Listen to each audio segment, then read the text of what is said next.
I once just shared a testimonial for an amazing woman in 2 sentences on the treadmill with these fat thumbs. And if you are collecting testimonials in emails or surveys, your customers are likely doing the same thing to you. I've spent 14 years doing marketing for SaaS and service-based businesses, and there are 5 ways that you can fix your social proof and actually collect testimonials that do something for your business. So here's the full story.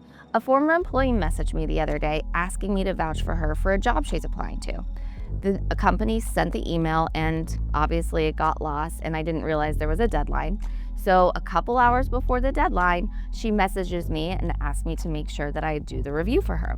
So I'm working out, I'm on the treadmill. I open up the email and it's a long survey with open-ended questions and about this much space to answer really important questions like, how does she work with people? What is her work ethic like? Does she learn from her mistakes? Things that you want to give really good feedback on, not just like, oh, she's great at this. And so I'm on the treadmill, sweating, trying to type these answers, and it's important to her for her to get a job, and it's important to me because I care about her and I want to help her.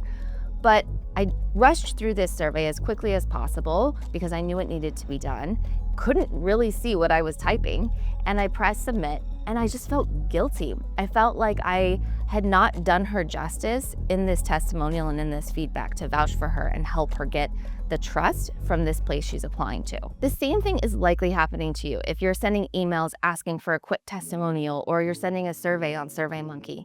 Your clients know, like, and trust you, but in the middle of their workday, talking to a computer, it really just doesn't feel that important. The responses end up coming across generic and inauthentic, unfortunately. So here's the big shift I want you to make. When you ask for feedback, when you ask for testimonials, it's not just about getting a short snippet to put on your website. It is so much more than that. Here's the shift I want you to think about when you think about your testimonials.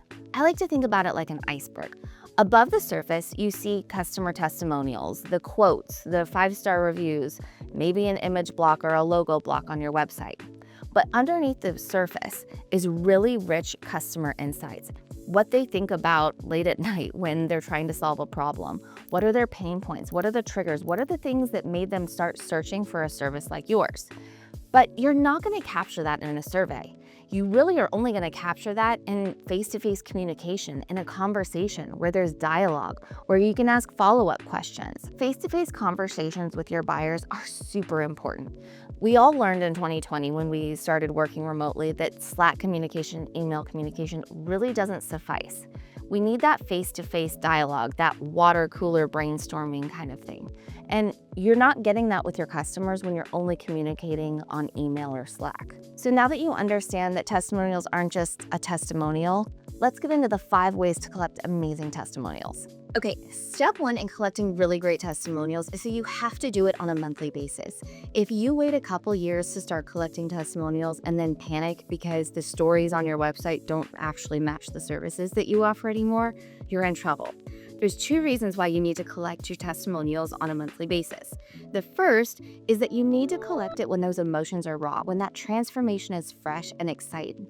When you talk to your customers in the moment where you're delivering really great news, that's what you want to capture. That's what paints this amazing before and after picture. If you wait too long, people often forget what life was like without you. So you need to capture it in the moment. Also, you likely started capturing testimonials when you first started your business and you collected really good social proof to gain momentum. But what happens is that your service offering changes, especially in SaaS businesses. You evolve, you adapt over time. What happens is that the story that you're telling online is different than the service you actually provide and the transformation you actually want to sell. So start collecting your testimonials on a monthly basis and stop waiting. 2, I want you to start thinking about testimonials as a way to feature client stories and the work that you did together. You're not begging them to say nice things about you. That feels needy, and you don't want to come across needy. That's why you have this apprehension about even asking for a testimonial in the first place. What you want to do is approach this like a conversation. The story I said in the beginning of this video, where I had to write this survey questionnaire and answer these questions in short snippets, it doesn't convey the story. And so when you turn it into a dialogue, a conversation, that's the beauty of a real testimonial and a real client story worth sharing. Okay, I want to stop here. If the idea of having these conversations on a monthly basis feels a bit overwhelming and outside of your comfort zone, I get it. I was there once. That's what we do at Salt Digital. We've created a system, we've created a process that just makes it easy and seamless to capture this client feedback and infuse it in everything you do in marketing. Check the link in the description below to learn more. Okay, step 3. This might sound bizarre, but good audio is more important than good visuals. And so you need to make sure that you're editing your audio for quality and not just your videos. People can suffer through a shaky video, but when the audio's bad, they kind of tune out. You want to make sure that your audio is capturing the voice of the customer and also the voice of the customer. Okay, so when you go to edit your clip and tell the story, oftentimes we think stories are very linear. Hi, I'm Jill. This was my problem. This is what happened next. This is what happened in the end. And ta-da, I'm so happy with this service or whatever it is.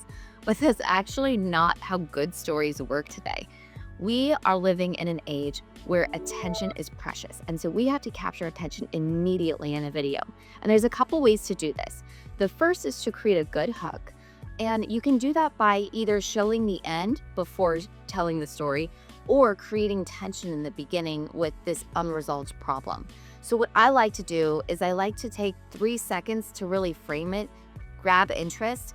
Then I tell them who they are, why it matters, kind of give some credibility of what the story is going to be about. And then we go into the story. You want to make sure that your stories are not a 15-minute narrative. We need to capture attention, get the point across, and move on. No one has time for anything more than that. Okay, the last step in capturing a great testimonial and actually making it worthwhile is sharing it. You need to put it at the moment the customer needs to see it. The right message at the right time to the right person. So a video testimonial works really great on social. It captures interest, it tells a story, it's a bit more emotional, which is kind of why we click things and go down a rabbit hole of searching for a new service or something like that. It speaks to you, right? Then you want to take that customer testimony and all the insights we talked about, right? And you want to use those in strategic places. Once you capture their emotions, you then want to use the logic and educate them. Here's the stats. Here's what we did. Here's the numbers to prove the story that we just told you. You can also use these interviews to create written case studies that your salespeople can pass along post-demo, post-conversation, right? You want to make sure that you're capitalizing on the information you gathered at every stage in the funnel. Okay, I want to end by doubling down on the Iceberg Concept because it's really important. A couple months ago, I was doing a rebrand for a company, and they asked me to come in and take their service to a different country, a different market with a different need, right? So I came in and I started talking to the marketing team, the sales team, the CS team, the founders, and everybody had a different idea of the value of the current product. They had a different idea of what they should be talking about and what they should be doing in their marketing. So I decided I'm just gonna go to the customer themselves. Let's capture the real source of truth. What is actually working? What are we actually good at? And what's the value we're actually providing so that we can understand, does that make sense for a different market, for a different need? So I had this conversation with the customer and I uncovered so many things. One was that she was using language that we were playing with in our marketing, which honestly we were guessing at. We had about 10 different options for headlines and concepts of what we wanted to do with the marketing plan. And she used 2 words that were in one of our taglines: inspiration and conversion. That was so clear to us that that was the direction we needed to go with our marketing. Another thing is we uncovered a buying trigger that the marketing team had no idea even existed. The reason they started looking for our services in the first place was because they were redoing their website and they didn't want to have to redo their digital catalogs. They wanted an easy button, and we were that solution.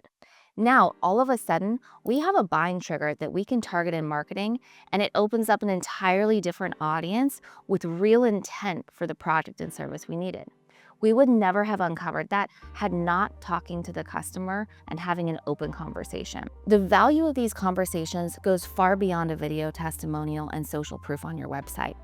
It fuels the entire messaging, your entire marketing strategy. These conversations help you gain real clarity in your messaging and your targeting, 2 of the most important components in your marketing strategy.